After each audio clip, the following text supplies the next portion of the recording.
आज बात है देश के युवाओं की, और देश का हर युवा आज आंदोलन कर रहा है।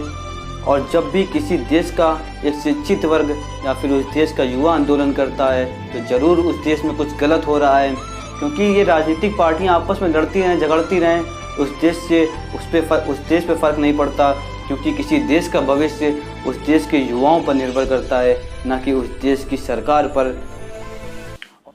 चुनावों के दौर में आगे हमको खींचा जाता है और रोजगार का झांसा देकर लाठी डंडों से पीटा जाता है। इन सरकारों से ये विनती है, हम युवाओं को मत मजबूर करो और राजनीति को आड़े लाकर ना रोजगार से दूर करो। जाग उठेगा युवा तो ये सरकारें थर थर कांपेंगी, होश में आएगी मीडिया तब अखबारों में ये छापेगी। चप्पा चप्पा गूंज उठेगा दिल्ली के गलियारों का, और युवा सारा हिसाब करेगा उन झूठे जुमले नारों का।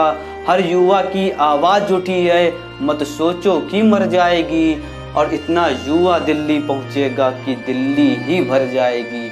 इतना युवा दिल्ली पहुँचेगा कि दिल्ली ही भर जाएगी। कोरोना को ढाल बनाकर हमें समझा जाता है अनजान, हम शिक्षित वर्ग के युवा हैं, हमें भले बुरे की है पहचान, और बुरी लगे या भली लगे पर लाख टके की है ये बात। एसएससी नेता निकाल कर देखें, पता लगे तब उनको औकात।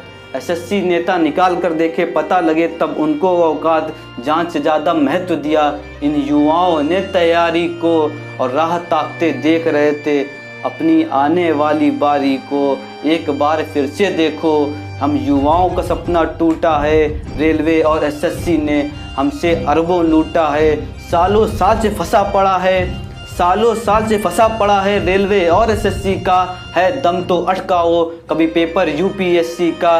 देश विकास के पीछे याद रखना, इस सरकारें याद रखना, देश विकास के पीछे भी युवा ही भागी होता है।